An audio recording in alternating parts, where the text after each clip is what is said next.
فهل ينظرون إلا الساعة أن تأتيهم بغتة فقد جاء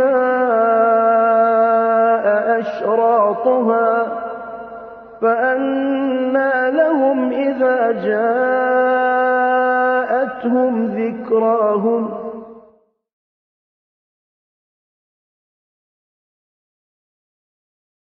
بسم الله الرحمن الرحيم الحمد لله رب العالمين والصلاة والسلام على سيدنا محمد وعلى آله وصحبه أجمعين أما بعد. So today's topic we discussed in our previous lectures. We discussed the coming down of the Mahdi, we discussed the concept of Dajjal, we discussed the coming down of Isa to a great extent. But I feel that there was one topic that is interspersed in all of this. I referenced it many times, but I never really gave a dedicated lecture to it. So I felt that in fact it deserves an entire lecture about the Signs of Judgment Day. And that is the wars or the fighting or the Armageddon or the great battle that will take place. So I referenced this a number of times. There are many traditions that mention warfare towards the end of times.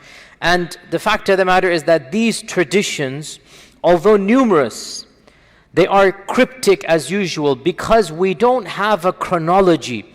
We don't have all of these ahadith talking about one war or many small wars or wars that go over many decades or many centuries. We don't know. It's simply predictions of Judgment Day. And there are some wars that some ahadith that simply say of the signs of Judgment Day is qital, there will be warfare. And the Prophet predicted you will have days of haraj. They said, what is haraj? He said, bloodshed. So there are predictions of lots of wars. Now, does this mean the time of the Sahaba, the civil war, all the way throughout Islamic history where the Muslims are fighting, or we are talking about only one time frame? This is where there's no clear-cut answer, and Allah knows best. So today's lecture will be somewhat, a lot of it is my own ijtihad in terms of piecing together. Obviously the ahadith I'm quoting you are ahadith, there's no ijtihad there, but trying to find a chronology, trying to make sense out of all of these ahadith, it's human ijtihad. And Allah knows best, it is my reading, and Allah Azza wa Jal knows best, that these ahadith predict firstly a continuation of wars from the time of the Sahaba up until Judgment Day, or to be more precise, up until the Great War. But secondly, there are a number of ahadith that mention civil war between the Muslims towards the end of times. A massive war that will take place between the Muslims. And also, there's a series of ahadith that mention a big war between Muslims and an ally and a non-Muslim. So Muslims with one group of non-Muslims versus another group of non-Muslims. And also, this is genre number 2. And then genre number 3, there are ahadith about the big war. In Arabic it is called al-malhamatul kubra. This is a prophetic term. Al-malhama. Malhama means the disaster, the catastrophe, or the bloodshed. Malhama, just the bloodshed. And this is the equivalent of the Christian concept of the Armageddon. So there are a number of ahadith that mention a civil war. That's not the Armageddon. That's before the Armageddon. Then there are hadith that mention a big war, but not quite the big war. So there will be a big war, but not the big war. And this is all ijtihad because some ulama have merged them all together. And then there are hadith that mention the big war. And of course, the big war, the malhama, is between Isa and Dajjal. That is the end, the final battle that will take place. After that, there might not be any more wars. After that, as we're going to come to later on, that might be the end of all wars, and then other things will happen after that. So, Allah knows best. This seems to be in a nutshell, what we are talking about. Once again, first and foremost, a series of continual battles, mini battles. The Prophet ﷺ predicted, once the sword is unsheathed from my ummah, it will never be put back. This is a generic hadith. The Muslims will be continually fighting petty battles. From the time of the Sahaba, major battles took place, Battle of Siffin, Battle of Jamal, continuation throughout Islamic history. Muslims have been fighting one another. You look at right now what's happening, Muslims are fighting one another, right? This is standard, it's going to happen. Then there will come a time where there will be major wars between the Muslims. And there will come a time there will be a major war between Muslim and non-Muslim on one side and one other non-Muslim on the other.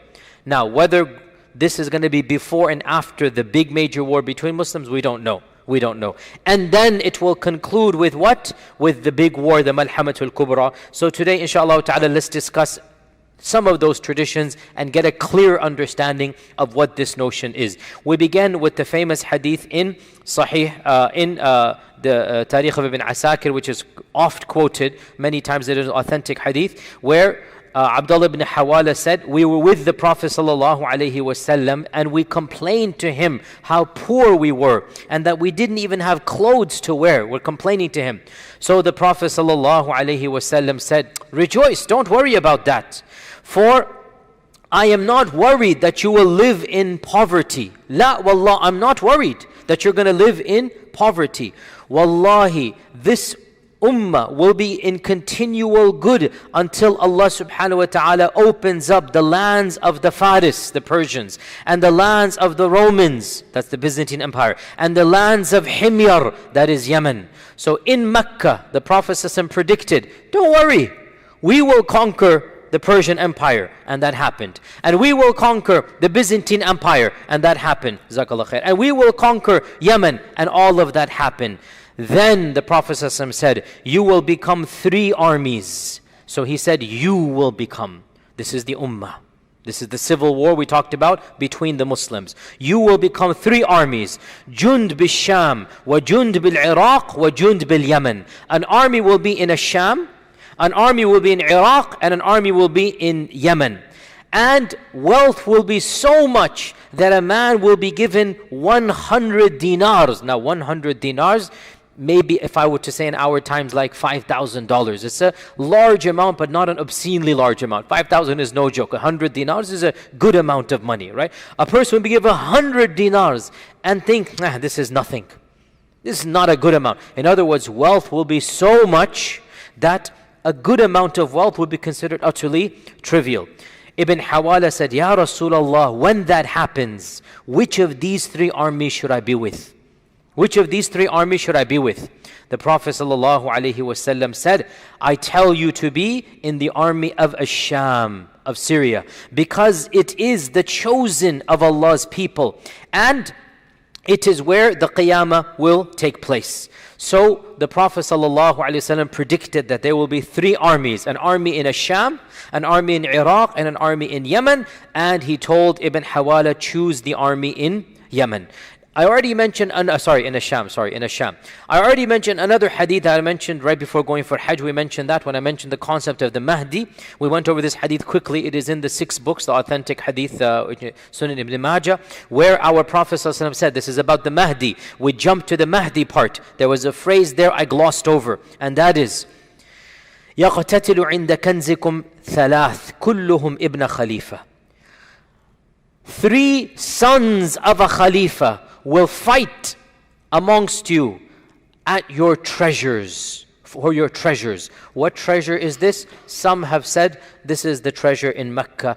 There was a treasure buried once upon a time. But the hadith doesn't mention Mecca, and it is my opinion, it doesn't make sense to interpret it as Mecca. Rather, there will be a treasure of the ummah. Oil, natural resource, Allah knows best.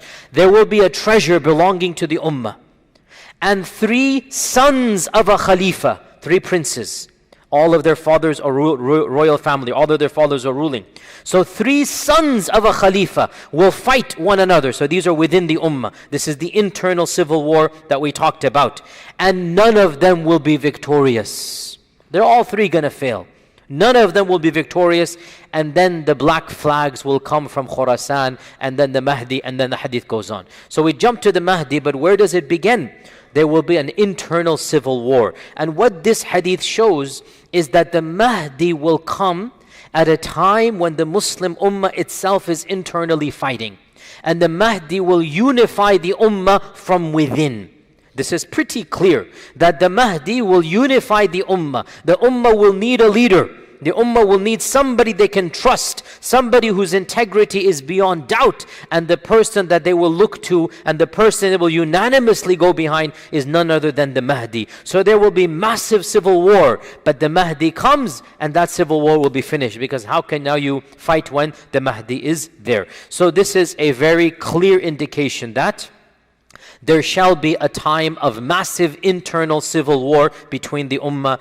And frankly, when you look at what is happening now with the internal superpowers, and I don't like mentioning names, but you use your common sense and knowledge of politics. Right now, there's already massive wars going on. Right now, Muslims are dividing amongst themselves, each one of them doing its own, and Muslims are being harmed in the process. Allahul Musta'an. What's even worse, by the way, is that these are being used by non-Muslims, right? The problem comes, the superpowers of the world are using their proxies in these regions. Each one of them thinks that they will be the lapdog of the big superpower. In reality, the superpowers never care about their lapdogs. In any case, I go into my tangents here. What I'm saying, we should be slightly terrified. No, we should be very terrified, looking at what is happening in the world and looking at these ahadith about the end of times, and Allah knows best. So this is the issue of the internal war. Let us now move on to other wars that are predicted. One hadith mentions that one of the tabi'un was in Kufa, and Kufa was the land of Ibn Mas'ud. Ibn Mas'ud established his madrasa in Kufa. The greatest sahabi of Kufa was Ibn Mas'ud, and he died in Kufa as well. So Ibn Mas'ud was in Kufa, and one of these tabi'in, his name is Usayd ibn Jabir, he said, one day it was very cloudy and a dark storm, a dust storm came in the daytime, blocked the sun, and it seemed very terrifying. So a man came shouting to the masjid, "Oh Ibn Mas'ud, oh Ibn Mas'ud, the day of judgment is coming." Looking at what is happening, he became terrified. He's running to Ibn Mas'ud saying, "Look, this is Qiyamah coming." Ibn Mas'ud then stood up amongst the people. The people are looking to him for comfort, for wisdom. The people are terrified. They're gathered in the masjid. Ibn Mas'ud stood up and he said, "The Qiyamah will not come until..." And then he gave a series of predictions. Now, important point before I move on. Whenever a sahabi, listen to this as a rule, whenever a companion mentions something about ilm al-ghayb, automatically what he says becomes a hadith. This is a rule. Whenever a sahabi says something about the knowledge of the unseen, if a sahabi says that, oh, the righteous person will be given a white palace in Jannah that has gardens, if a sahabi speaks of Jannah, if a sahabi speaks of Judgment Day, on the Day of Judgment such and such will happen, if a sahabi speaks about the signs of the Judgment Day, automatically that statement gets a free upgrade, goes to first class, right? Free upgrade. What is the upgrade? It becomes a hadith. Why? Because how could a sahabi speak about ilm al-ghayb unless he heard it from the Prophet ﷺ? Now, if a sahabi says something is haram or halal, this remains the opinion of a sahabi.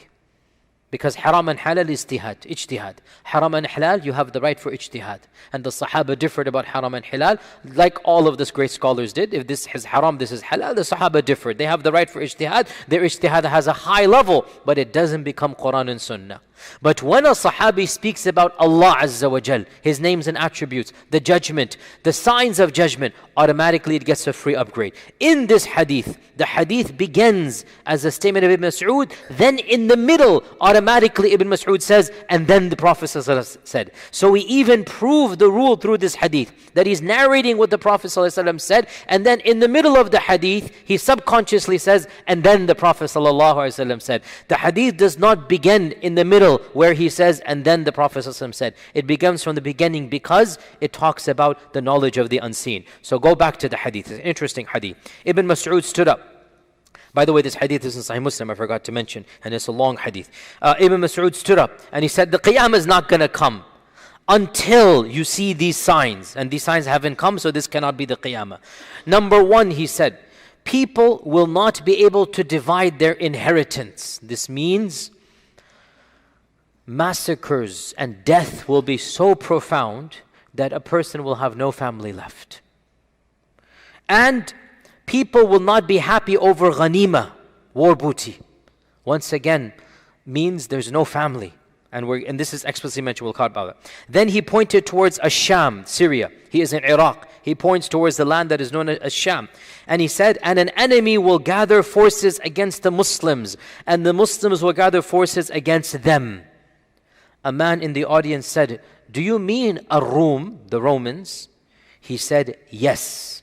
Now the Romans refers to European civilization, the Christian empires. And there's no problem extrapolating the concept of Romans to the modern nations that look up to that empire as being their, if not biological, their theological and their intellectual ancestors. We all know, went over this as well. So the term Rome, can de facto apply to the majority civilization, the superpowers of our times. So, and by the way, this is interesting because again, these are predictions that we are now seeing taking place. So, Ibn Mas'ud said, yes, I mean the Romans. And at that time, there will be a severe fighting, a fierce fighting.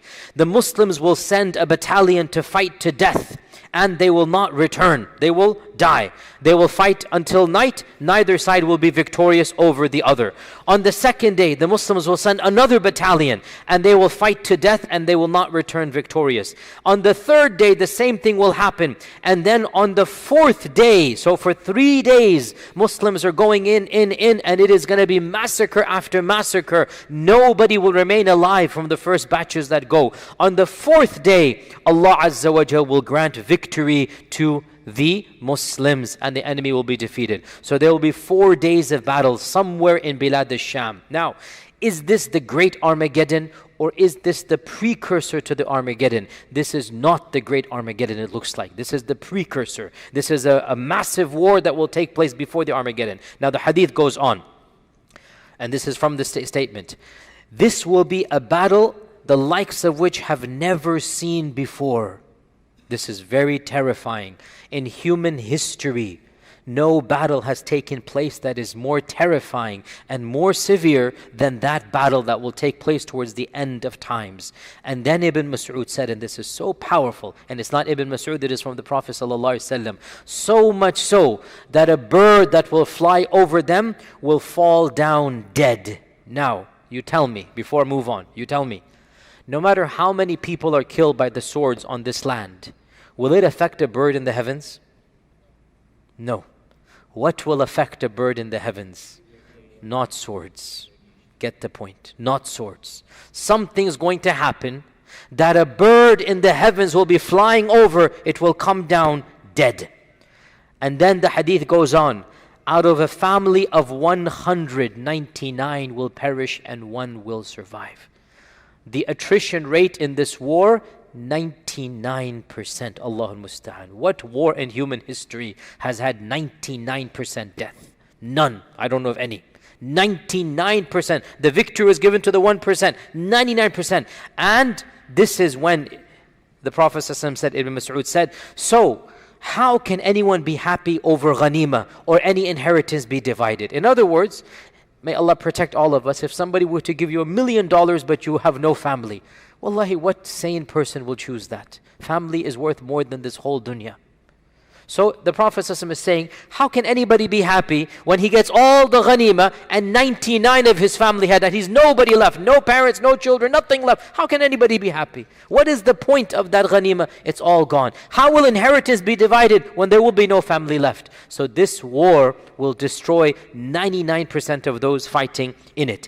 While they are doing this, and they are finishing the battle, collecting the ghanima, recovering, they will hear there's a bigger calamity than this war. What could be a bigger calamity? Somebody will shout out, the Dajjal has come where your families have been left behind. So in that state, tired, bruised, bleeding, but their families are being attacked, whoever is remaining in the land that they left behind, Bilad al-Sham, wherever there is, they will run, they will rush back to that land, and they will discover that it is a lie. It is not true.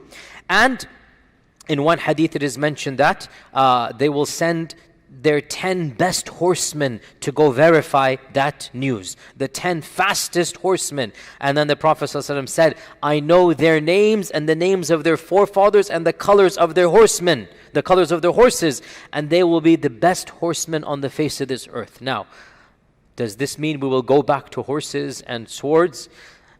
If there is that type of war, in all likelihood we will. If there is that type of war, when nuclear weapons and whatnot and every side and whatnot, then we will go back to those days when there was no electricity and whatnot. We're going to go back to this.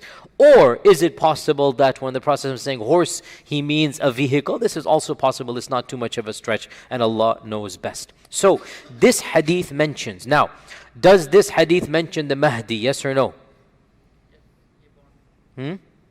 Where? But does this hadith mention the Mahdi? No, it does not.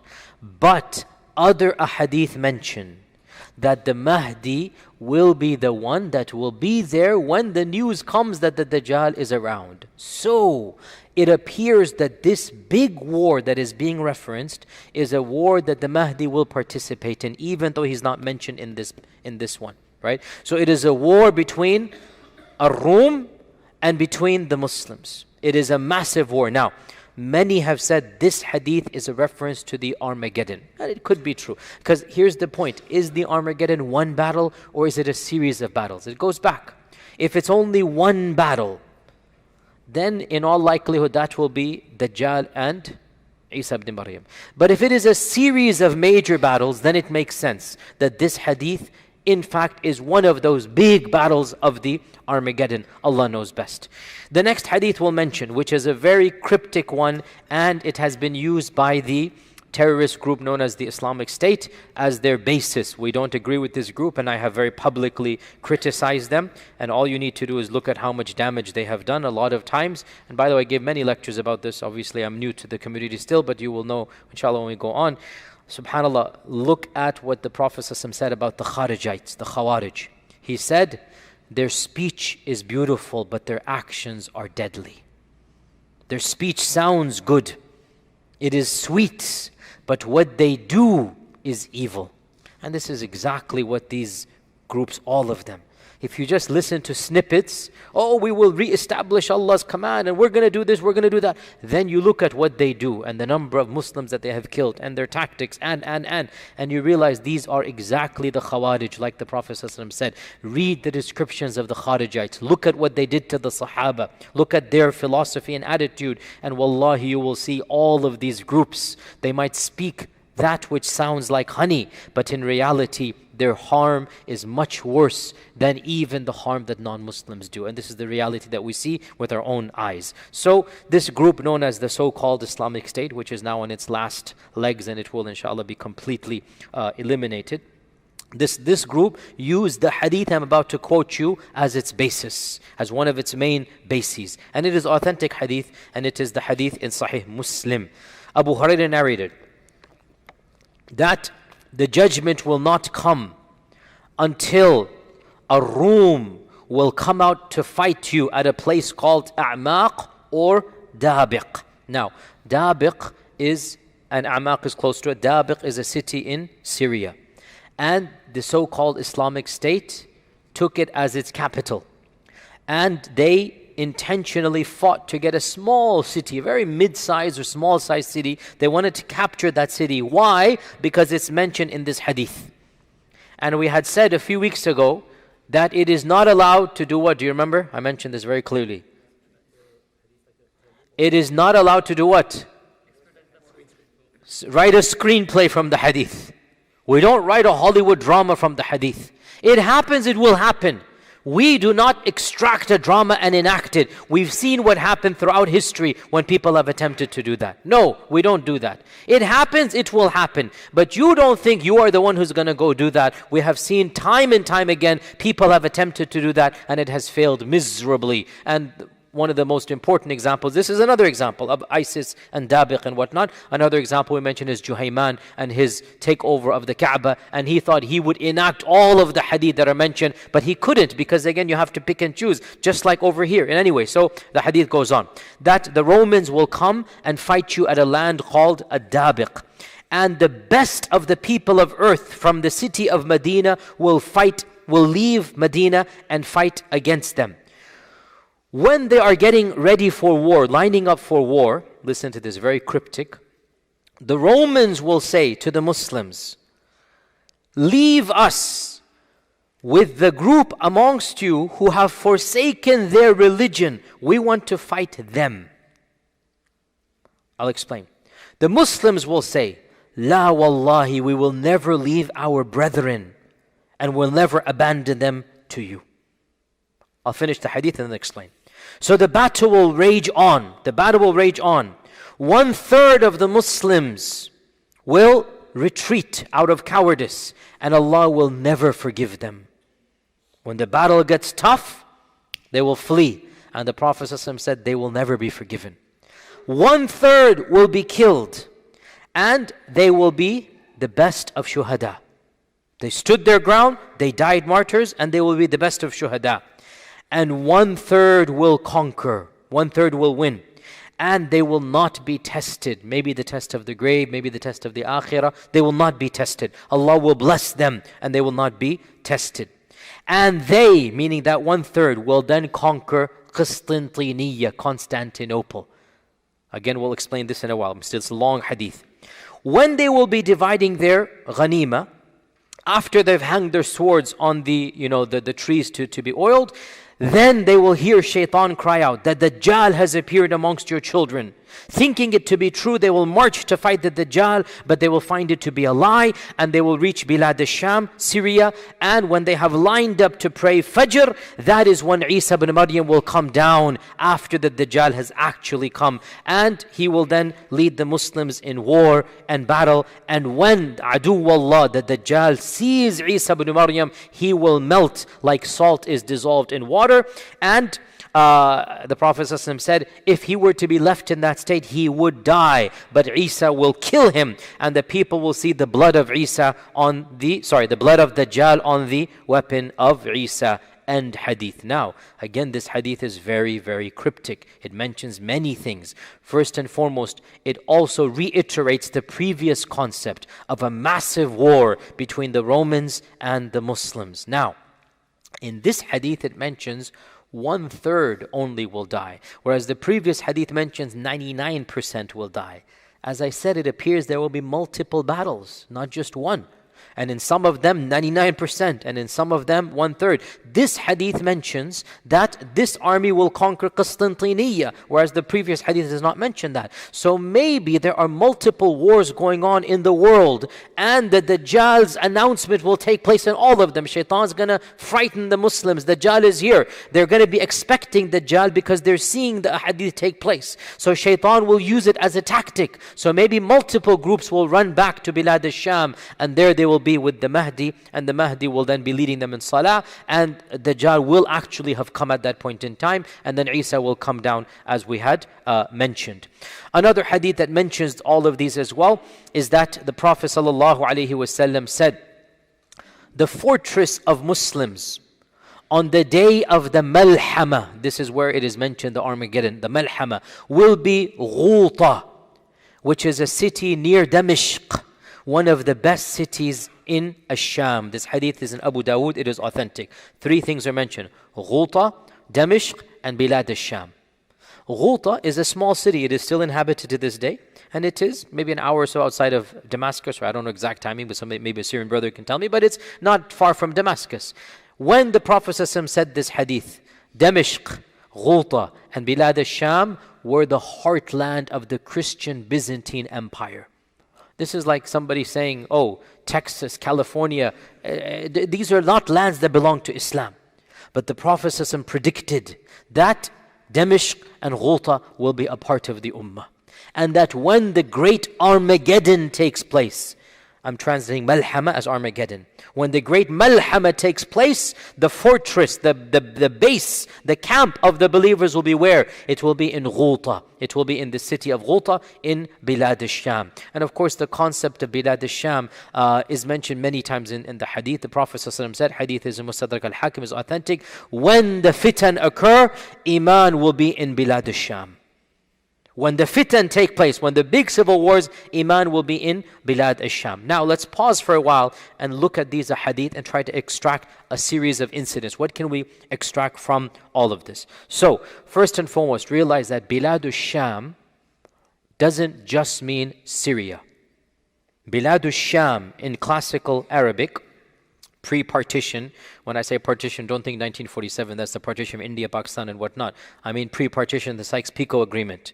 The Sykes-Picot Agreement in 1917, and then the Treaty of Versailles in 1919, which then enacted it. Before the partition of the Muslim Ummah, before England and France decided to carve up the Ummah and hand gifts out to the victors, and they took up the Ottoman Empire, before that, Bilad al-Sham was essentially what we now call Syria, and of course also Jordan, and of course Palestine, and of course the occupying land that I don't want to mention now. The country that is the occupying regime. So all of this was Bilad al-Sham. Okay? This entire region is called Bilad al-Sham. It's not just modern day Syria. Yes, Damashq is Bilad al-Sham, but Palestine is also Bilad al-Sham.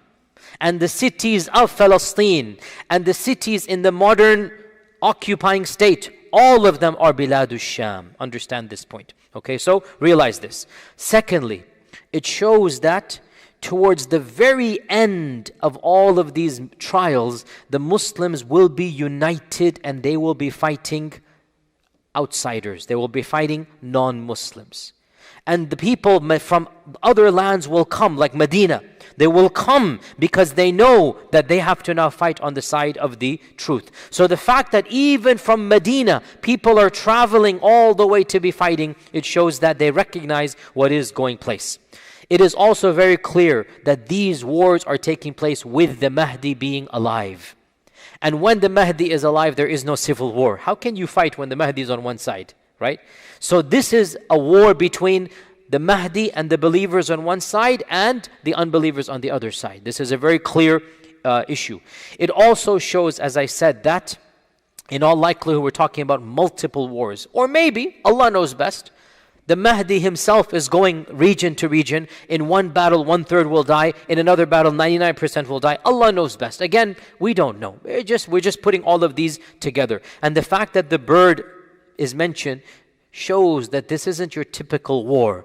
That chemical or nuclear or whatever seems very likely in these types of a hadith. Wallahu al-musta'an. Also, what is this cryptic phrase where the Rum are going to say, hand us our brethren? And the Muslims will say, no, they are our brethren. What is all of this? This is very interesting. It appears, and Allah knows best, that there will be a large group of converts from Bilad al-Rum to the land of Islam. And they will be fighting on the side of the Mahdi and the Muslims. And the Bilad al-Rum are going to view them as being traitors. And from their perspective, they're right. From their perspective, they're right. They are traitors. So they will say, first, we want to deal with these guys because they betrayed us and our values. And the Muslims will say, what? They're not your guys, they're our guys. La wallahi, we will never abandon our brethren for you. This hadith is Sahih Muslim. It's really profound, and inshallah it indicates that there will be massive conversion. So much so that the Bilad al-Rum remnants are angry that how come you have those people? They're angry, they're irritated. And this also shows that these hadith are not anti-Semitic or anti-Western. No, it is good versus evil. And you will find people of all ethnicities on the side of good. And you will find people of all ethnicities on the side of evil as well. We talked about this last week. These hadith are not anti-Semitic. There will be righteous people who see the truth and they will be fighting on the side of truth. And that's why the other group will demand we want them back to us. Another hadith, now we move on to other hadith and then again go back. As for the issue of Constantinople, we'll come back to it. A very interesting narration goes back to Ibn Hawala, Abdullah ibn Hawala. He has a number of interesting narrations about Judgment Day. Abdullah ibn Hawala, the Prophet ﷺ said, O Ibn Hawala, when you see the Khilafah having been descended to Al-Ard al-Muqaddas, which is Jerusalem, when you see the Khilafah having been descended to Ard al-Muqaddas, then know that the Zalazil and the Fitan and the Balaya are coming. Meaning the great wars and whatnot are going to happen, and that Qiyamah is closer to mankind than my hand is to you or to your head. So his hand was on, Ibn Hawala's chest or whatnot. So know that Qiyamah is closer to mankind than my hand is to you. Now, this hadith tells us there shall be a khilafah, but not based in Mecca or Medina, not based in Iraq like the Abbasids, not based in Damashq like the Umayyads, but rather based in al-Ard al-Muqaddas. إذا نزلت الخلافة بأرض المقدس. Now, in all likelihood, this is the Mahdi. Some have said maybe it's before the Mahdi. I am highly skeptical. There's too many ahadith that mention civil war and fighting and whatnot. And the ummah has never been united since the time of Uthman radiallahu anhu and Ali. Do you think it's going to get united again? But we strive for unity. But realistically, it's not going to happen until the Mahdi comes. Also, our Prophet predicted that the Khilafah will come back towards the end of times. ثُمَّ تَكُونُ خِلَافَةً عَلَى مِنْهَاجِ النُّبُوَّةِ Hadith is in Musnad Imam Ahmad. Then there shall be a Khilafah upon the prophetic methodology. In all likelihood, this is, Allah knows whether this ijtihad is correct or not, but in all likelihood, it seems to be none other than the Mahdi himself. And the Prophet ﷺ is telling Ibn Hawala, when the Mahdi comes, judgment is going to come tomorrow. And that's very true. When the Mahdi comes, go to him, be with him, and the judgment is going to be the very next day, basically, meaning immediately after that. And that's, again, very clear. Now, another point here as well, another issue, which is, again, all of these ahadith, you just have to try to sift through them, see if we can understand them. So another issue that is explicitly mentioned is the conquest of Constantinople. Constantinople is, of course, Constantinople, named after the Roman Emperor Constantine. They were so humble that they wanted to name cities after themselves, So it was very common to name cities after themselves. And so Constantine basically made the city his capital, and he named it after himself, Constantinople. And Constantinople became the bastion of human civilization for almost a millennia. This was the city and the land. This was really, there was no competition with any other civilization up until the coming of Islam. For a millennia, 1,000 years almost, Constantinople was the cradle of civilization. And amazingly, our Prophet ﷺ predicted Constantinople will be ours. Again, we are coming so many centuries later, we don't even think about this. One of the most significant episodes in human history, or I should say recorded human history. One of the most significant episodes is 1453 and the conquest of Constantinople. This is something that we just take for granted. We put it in our footnotes. Most of our kids have no clue. But in reality, it was the most cataclysmic, the most seismic, disruption that happened in medieval history, because it signified essentially the end of the Roman Empire and the conquest of Islam over the Byzantine and Roman Empire. And the Muslim Ummah eventually conquered, obviously, Constantinople. Of course, the beginnings were with Muawiyah. He wanted to conquer from the time. That's why Abu Ayyub al-Ansari passed away outside Constantinople. From the time of the Sahaba, they wanted it. Multiple expeditions took place, but it was left to Sultan al-Fatih, the Muhammad II, Muhammad, or they call him, the Turkish call him Mehmed, or Muhammad II, the Sultan al-Fatih, in 1453, who finally conquered Constantinople, and he converted it to Istanbul. So Istanbul is, of course, what Constantinople. Of course, you still go and you see. Really, subhanallah. Personal note here.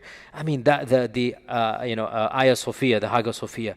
What an amazing testament to human mind. This is a building that it was built before the birth of our Prophet ﷺ, and we see it now in 2019, and we are in awe. Can you imagine the people of that time?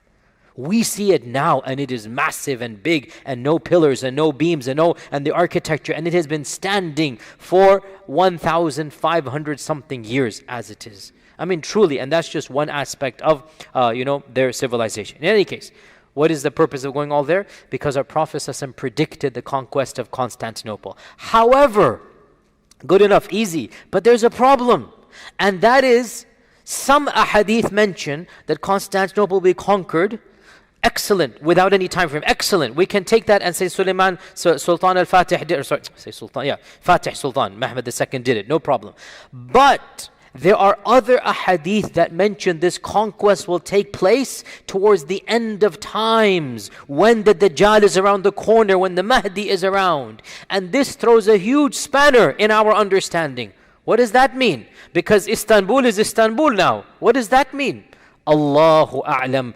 I have no explicit or clear-cut or unambiguous answer. The only thing that can be said is that that land will revert to being controlled by a group that is not sympathetic to Islam, maybe even if they call themselves Muslims. Allah knows best. Because again, for a time frame, Ataturk, maybe it could be called that is a Darul Kufr government, what Ataturk did, But now it is not like that. Now Istanbul, alhamdulillah, it is a, alhamdulillah, Muslim land and whatnot. So definitely it's not like that now. But maybe things are going to change in that land. May Allah protect all Muslims. But maybe things are going to change and there will be a reconquest of Istanbul, of Constantinople. Also, the ahadith mention that reconquest will take place miraculously, without any blood being shed. That was not Sultan Fatih. Sultan Fatih, it was a bloody war. It lasted many months. There was a siege, there was a military, there was a navy, there was an army, there was a blockade. It was a standard war. Many people died. That's not what the hadith predicted. And again, you cannot enact a hadith. Alhamdulillah, Sultan Fatih conquered it, but that's not what the hadith predicted. We'll mention these hadith. Now, of these hadith, now this is a hadith I'll quote you. It is in its narration, in its chain is a weak narrator, so it is a weak hadith. So we're just mentioning with the disclaimer it is a weak hadith. Abdullah ibn Amr ibn al-As said, "You will fight Constantinople 3 times." Does he mean the city of Constantinople? Or does Constantinople indicate the Roman Empire, i.e. Europeans? Either can be there. You will fight Constantinople 3 times. The first time is that you will do well, but you will not succeed. The second time, you will enter into a sulh with the Constantinople. So much so that masajid will be built inside Constantinople. Now this is really bizarre, because masajid did not exist in Constantinople up until 1453. And now there are only masajid in Constantinople.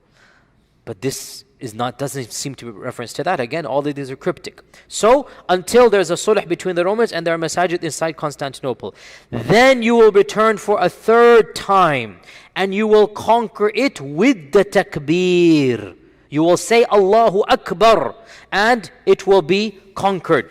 And the Prophet ﷺ said that 1/3 of Constantinople will be destroyed and 1/3 will burn down and 1/3 will be divided amongst you. Now, this hadith seems to indicate a final conquest of Constantinople, and this is something that once again it is mentioned in another hadith which the majority of scholars have interpreted to mean Constantinople. And I'll mention it now. Now the hadith I just quoted you, it is weak. It is mentioned in the Kitab al-Fitan of Nu'aym ibn Hammad and it is weak. The one I'm about to quote you now, it is authentic Sahih Muslim. These 2 hadiths seem to add to some concept. What is it? The hadith is as follows. The Prophet ﷺ asked the Sahaba, this is a famous hadith, Sahih Muslim, have you heard of a city, half of which is in the water and half of it in the land? Or in another narration, have you heard of the city, part of it is in the water and part of it is in the land? The vast majority of our commentators said this is Constantinople, because Constantinople, essentially it divides Asia from Europe. You have the Bosphorus Straits, right? And you have that city that, it's considered that it is basically one half this way, one half that way. So the majority of our ulama, and Nawawi ibn Kathir, others, they say this is Constantinople that the Prophet is describing. They said, yes, we have. Listen to this now. The Prophet said, hadith is in Sahih Muslim, the Qiyamah will not happen until 70,000 of the Bani Ishaq will conquer it. Not the Bani Ismail, the Bani Ishaq will conquer it. And when they come to it, they, the Bani Ishaq, will not fight with swords, nor will they fight with arrows.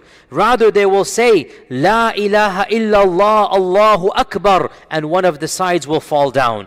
Then they will say, La ilaha illallah, Allahu Akbar, and another side will fall down. Then they will say, La ilaha illallah 2, 3, 4 times until all 4 sides will be fallen down. And then they will enter the city and begin to distribute his ghanima. And while they are distributing his ghanima, the shaitan will call, or a crier will call, that verily the Dajjal has come out to your family, and they will leave everything and return to their family. End hadith. Now, we've heard a similar hadith before, but now we have an added detail. What is that detail? 70,000 of the Bani Ishaq will conquer Constantinople. So, putting all of this together, it is plausible, very reasonable to say that the armies of the Mahdi will be fighting at multiple places in this world. And some of the fighting will be more severe than others. And one of the very end of those battles will be the battle of the conquest of Constantinople. But in this battle, there will be no war, there will be no blood, there will be no swords. It will be a miracle given to them. The people in that battle will come and find the walled gates, and they will realize they cannot fight the people of the city, but they will know this hadith. And the Prophet ﷺ is telling them, you're going to use this tactic of mine. He's telling them what to do. And they believe in the hadith, so they will use this tactic. So they will say, La ilaha illallah, Allahu Akbar, 4 times, all of them in unison. Their takbirat and their tahlilat, they are going to cause the walls to fall down, and they will conquer the city without any bloodshed. And then the news will come, Dajjal has come. So they will flee back to Bilad al-Sham from Constantinople, only to discover it was a lie. Then when they're in Sham, Dajjal will actually come, and then they're wondering what to do or fighting him a few times, and then Isa will come, and then as we had mentioned before, it resumes. Now, who are the Bani Ishaq? Some ulama have said that this is a reference to the Romans, that they were considered to be, the Arabs would call them, because Bani Ishaq is not the standard term for the Yahud. Bani Israel is the standard term. And who is Israel, by the way? Yaqub, not Ishaq. Because Ishaq had multiple, or he had 2 sons, right? Is or Is and Yaqub, Jacob, right? Esau and Jacob, according to the Old Testament, right? So Allah knows best. Some people say that the Arabs thought that some of the Romans were the descendants of Isa, the second son. So to say Bani Ishaq is essentially a reference to the Romans. This is one interpretation. Another interpretation, it means the converts of the Yahud. And even some scholars said, and I don't agree with this at all, but some scholars, I'm just saying what they said, telling you what they said. Some scholars said, oh, this must be a mistake. The Prophet ﷺ said Bani Ismail, and one of the narrators messed up, and he made it Bani Ishaq. But that's too, this word is so rare. It's impossible that somebody would have messed it up, right? So a number of ulama said, this is so bizarre, Bani Ishaq. It never occurs in any hadith, Bani Ishaq. It's not even Bani Ismail. It's Bani Ishaq, right? Or sorry, it's not Bani Yaqub or Bani Israel, I meant Bani Israel. It's Bani Ishaq. And it appears, and Allah knows best, this goes back, because the term 70,000 is mentioned. It goes back to the other hadith, which is very clear that there are going to be 70,000. Now remember, 70,000 in Arabic does not mean exactly census 70,000. It is a broad figure. We say in English, man, I called you a dozen times. You don't mean a dozen, right? Now, if you say, I called you 7 times, you mean 7, right? But you say, I called you a dozen times, or I called you 100 times. Everybody knows you don't mean it literally. In Arabic, 7, 70, 700, 70,000. This is the generic. When you say 7, you mean I called you a few or something. When you say 70, it's around that. So 70,000 basically means around 100,000 or 50,000, around that much, right? It's not exact 70,000. So the Prophet ﷺ is saying there will be 70,000 converts, essentially. This looks like we're deriving this from all of these hadith. Means like 100,000 of them have converted. That's not a minor amount. And they are fighting on the side of the Muslims. And it is at their hands, the hands of the converts, that Constantinople will be conquered. not at the hands of the born Muslims. It will be those who are pure, those that have chosen to fight with the truth. Allah will bless them, that when they say the takbirat, their takbirat will cause the walls of the city to fall down, and they will then conquer Constantinople or Constantinople. طيب. Now, this is the standard interpretation. I am sympathetic to it. A number of scholars say this hadith doesn't apply to Constantinople. Have you heard of a city, a part of it is in the ocean and a part of it is on land? That's what the hadith says. Another group of scholars says this hadith is a reference to Venice. Venice, canals, whatnot. And we say maybe, Allahu A'lam. What can we say? Maybe. I can't deny it, can I? Because the hadith doesn't mention Constantinople. However, other ahadith mention Constantinople. No hadith mentions Venice. So, Allah knows best. I am sympathetic to this hadith being Constantinople, but we cannot negate that it might possibly be, other cities as well, and Allah knows best. Now, we've talked about the Malhama, we've talked about the civil war, we've talked about the Romans on one side and the Muslims on the other. We've talked about the conquest of Constantinople. There's one set of hadith also left, and that is during one of these series of wars, or maybe before all of this begins, because we don't know. Chronology is not mentioned. We do not know. Towards the end of times, the Muslims and the Romans will form an alliance against a third party.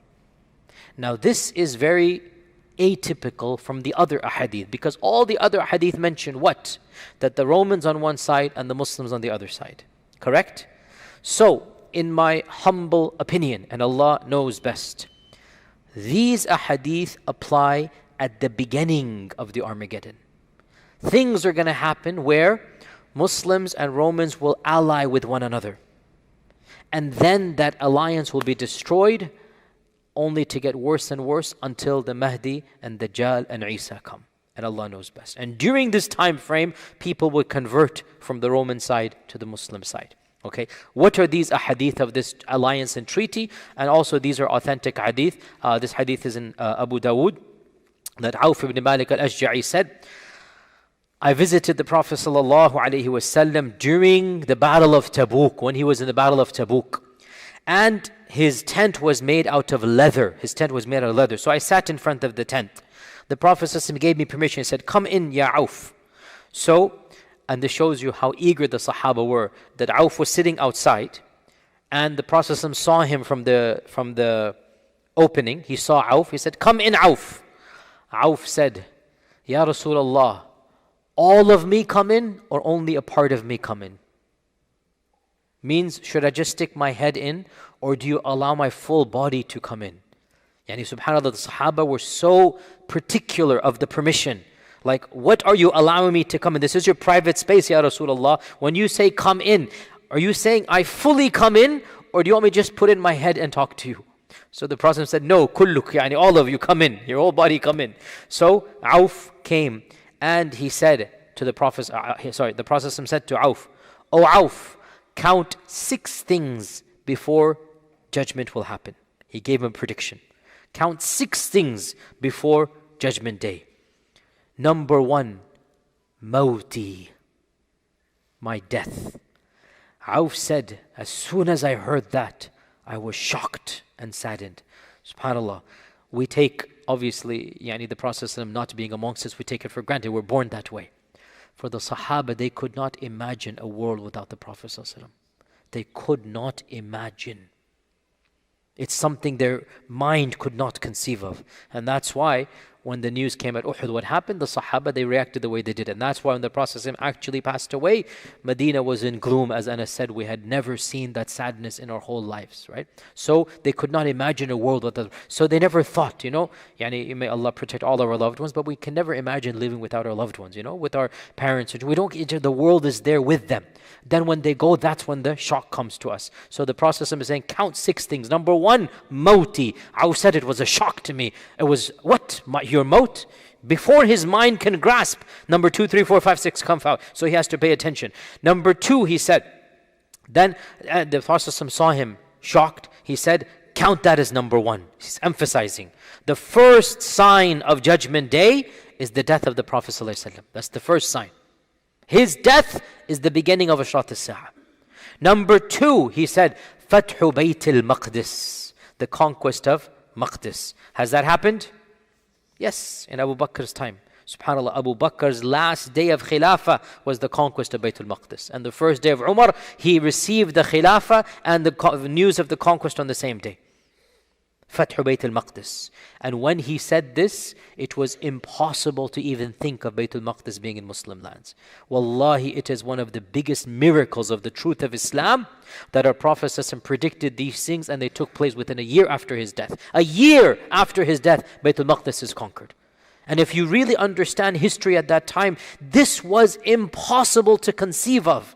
That this small group of Muslims in Medina who have not yet even conquered Mecca, and they're going to go conquer Bilad al-Sham and Bilad al-Rum and Bilad al-Faris. It's inconceivable. And yet within a year that took place. One of the most unexpected historical turns for Western historians is the rise of Islam. It is inexplicable. They cannot explain it. How could a group from their perspective of ragtag Bedouins come and disrupt human civilization, destroy the Sassanid Empire, carve out the Byzantine Empire, create a civilization that was even more glorious than the both of those previous ones combined? They don't understand how that happened. So for us, our Prophet said, number two, it will be the conquest of Jerusalem. Number three, a plague that will come amongst you and destroy your children and your wealth and property, and it will purify your good deeds. Our scholars say this is the plague of Amwas in the 18th year of the Hijrah. There was a massive plague in the time of Umar al-Khattab. It was the worst plague of early Islam, and they say this is that prediction. Number four, wealth will be distributed amongst you so much that if a person is given 100 dinars, he would not be happy. The Sahaba were very poor. 1 dinar was a big deal. 100 dinars was a fortune to them. And we are now at a time when 100 dinars is, okay, no big deal. We're at this time now.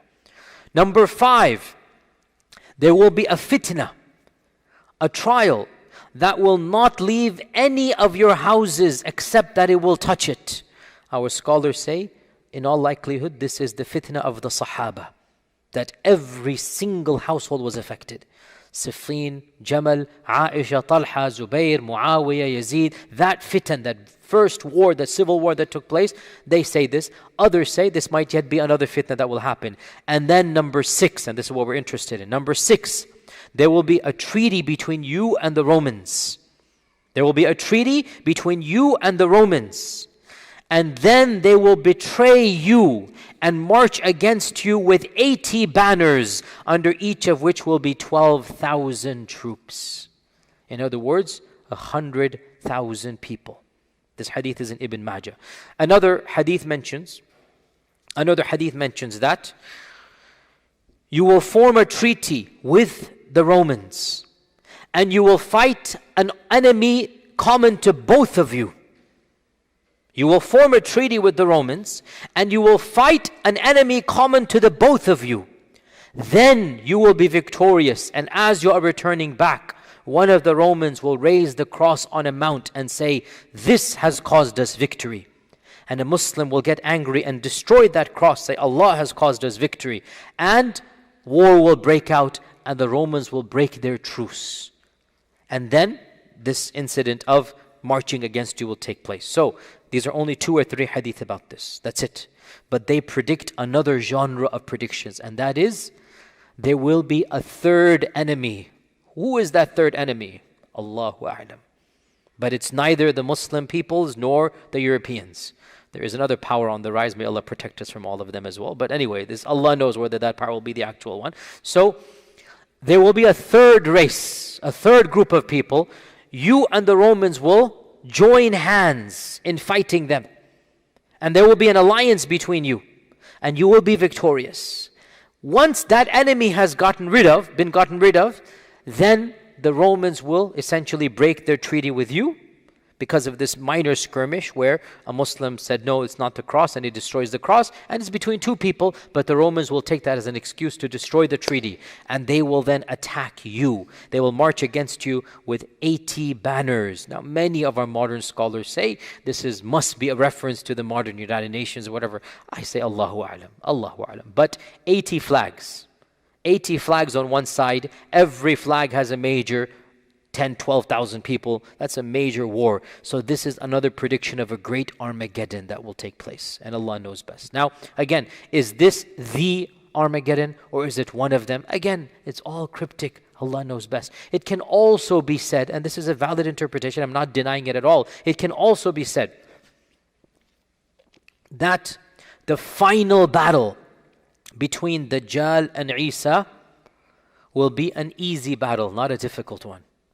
And that the Muslims will not die en masse in that battle. And that will be a gift to Allah to the believers. The hadith are not explicit. I'm simply saying it can be derived. How can we derive this? Because when the Dajjal sees Isa, what's going to happen? He will scream, a loud scream, and flee away and dissolve, and Isa will kill him. Now, with Dajjal being killed and his followers see Dajjal being killed, they're all scattering helter-skelter. They'll all be going, and that's when the creation will say, come and kill the person behind me, right? It could be said, another interpretation of all of these is the final battle is not the Malhama. The Malhama is the one before it, which is this one. The Romans and 80 flags on one side and the Muslims on the other. As for the actual final battle, it will be a gift. Why will it be a gift? There will be no resistance from the other side. You understand this point, right? You guys following? I've given you multiple interpretations. Allah knows best. Now, before we conclude, very briefly, what is the Christian understanding of the Armageddon? The word Armageddon is a Greek word that itself comes from a Hebrew cognate and a Hebrew origin word, Har Majido. And Har in Hebrew means a hilltop, and Megiddo is the name of an ancient city. Megiddo now, it's the name of an ancient city that now falls in the land of Israel, the territories and whatnot. And this city of Megiddo, it is close to the modern city of Haifa, Jaffa, and of Nazareth. The city of Haifa and Nazareth, it is north of Jerusalem. And this, even in pre-biblical times, even in ancient times, this was a city that was inhabited by the ancient Canaanites. It's been inhabited by 7,000 years, one of the ancient cities of the world. And the Bible mentions the city of Megiddo multiple times. And there are cryptic references in the book of Revelations that there will be this massive war. What the book of Revelations, by the way, is a book in the Bible in which there are predictions for the future. Ashrat al-Sa'a for the Christians is in the book of Revelations. The beast 666, the book of Revelations. Okay, Antichrist, the book of Revelations. It's very cryptic, and that's why even many Christians don't read it. It's not an easy text to understand. So there are cryptic references in the book of Revelations to the big battle at Har Megiddo, hence Armageddon. Okay? Hence Armageddon. The term Armageddon comes from Har Megiddo, the hilltops of Megiddo, And there are a number of interpretations of modern day Christians with regards to these statements. Many Christians, this is the default amongst the non-Protestants. Many of them, they just reject this. These are just tales. They don't believe. Again, Muslims, learn your Christianity if you want to be involved in da'wah. Not all Christians are the same, just like not all Muslims are the same. Many Christians don't consider the Bible to be the Word of God anyway. This is the default in America. The majority of Christians do not take the Bible literally. So it's not a big deal for them if the book of Revelation says something, no big deal.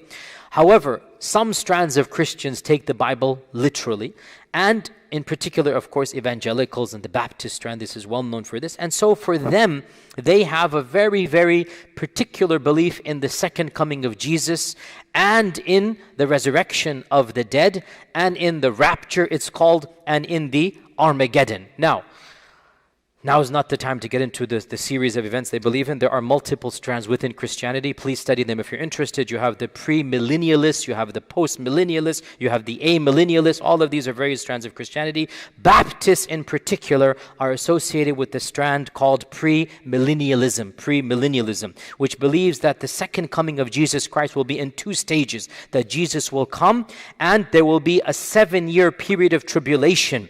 And the beginning of that will be something called a rapture. And what is the rapture? The rapture for this strand of Christianity, not all Baptists, but most Baptists and many Christians believe this. And it is becoming very common now. There's genre of literature and lots of famous books are being written that are science fiction, or not science fiction, fantasy and whatnot, Christian literature and cartoons and whatnot that are watched in Christian circles of the imminent coming of the rapture. What is the rapture? For them, they believe when Jesus comes down, Christians will rise up to meet him in heaven. That's the rapture. They will meet him midway.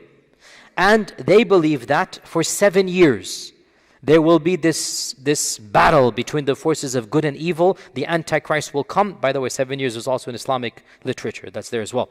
There's going to be forces between the Antichrist and the righteous people. Then Jesus will come down after 7 years and defeat the Antichrist. And then there will be permanent peace on this earth. And then there will be judgment after that. And by the way, some Christian sects believe when Jesus comes again for the second time, that is judgment right then and there. There is no heaven and hell. So the 7-day Adventists, for example, that's what they believe. There is no heaven and hell for them. They believe the coming of Jesus is itself heaven and hell. And the point being, of course, and there was a survey done a number of years ago, the point being, we need to understand evangelical support for modern politics in light of the belief of the rapture and the belief of the coming of Christ and Antichrist, okay? Over 80% of evangelicals, over 80%, that's not a small number, evangelicals, not all of Americans, evangelical Americans, over 80% say that the creation of Israel in 1948 is in partial fulfillment of the biblical prophecy. And it is signaling the coming of Jesus Christ. And that is why, I said this before, and again I have to get political, when Trump makes Jerusalem the capital of that confiscated region, of that occupied region, Trump couldn't care less what the capital is. But he wants to appeal to his base. The making of Jerusalem the capital is all a part of biblical prophecy. It is all a part of what they believe before the coming of Jesus Christ and before the rapture and before, all of this is going to take place. And so you need to understand this group of Christians that support this particular candidate, they don't care whether he's racist or not. Frankly, from their perspective, even if he's expediting the coming of Jesus, what's better than that? You see, there are bigger goals to them. And here is the point. Armageddon, from their perspective, who's going to be on the other side? Hello, ya jama'ah. Muslims and Palestinians. Let's be brutally honest here. So why would they have any love for that group of people? Think about it, right? Their heart, قَاسِيَةً قُلُوبُهُمْ. Because they have theology that is clouding their humanity. They have theology that is clouding their humanity. They're not looking at them as breathing, living individuals anymore. They're looking at the second coming of Jesus. They're looking at Jesus coming back. They want to expedite that process. From their perspective, who is the Antichrist? My dear Muslim brothers and sisters, they call our Prophet ﷺ that title, A'udhu Billah, A'udhu Billah. I'm sorry to say this in a masjid of Allah, but we are living in a land where these theological beliefs impact politics. We need to educate ourselves. All that I'm talking about isn't just kalam and hearsay. No, it is realities that impacts policies that impacts us. So we need to understand our beliefs, and they're radically different from Christian beliefs. They're definitely not xenophobic. We believe many of the Romans will convert. They're going to be on the side of the truth. But they don't believe that. They believe all of us brown-skinned folk, and especially Muslims, all of us will be in the army of the Antichrist. That's their aqeedah. So why should they have any sympathy for us? That's why we need to educate ourselves and them about especially this important topic and clarify our beliefs are different. We also believe in the coming of Jesus, but guess what? We will be on the side of Jesus. You will have to make up your mind. Are you on the side of truth? Will you be with that 70,000? Or you'll be on the side of falsehood? Our time is up for today. Inshallah ta'ala, sorry for no Q&A, but inshallah we'll try next time to give you an extended Q&A. I'll see you next Wednesday. Jazakumullah khair. Assalamu alaikum wa rahmatullahi wa barakatuh. لا يزال الخير حيا لا يزال إن في الدنيا سلاما وظلال أخبر الأيام أنها في وصال قم بنا وانظر لآيات الجمال قم بنا وانظر لآيات الجمال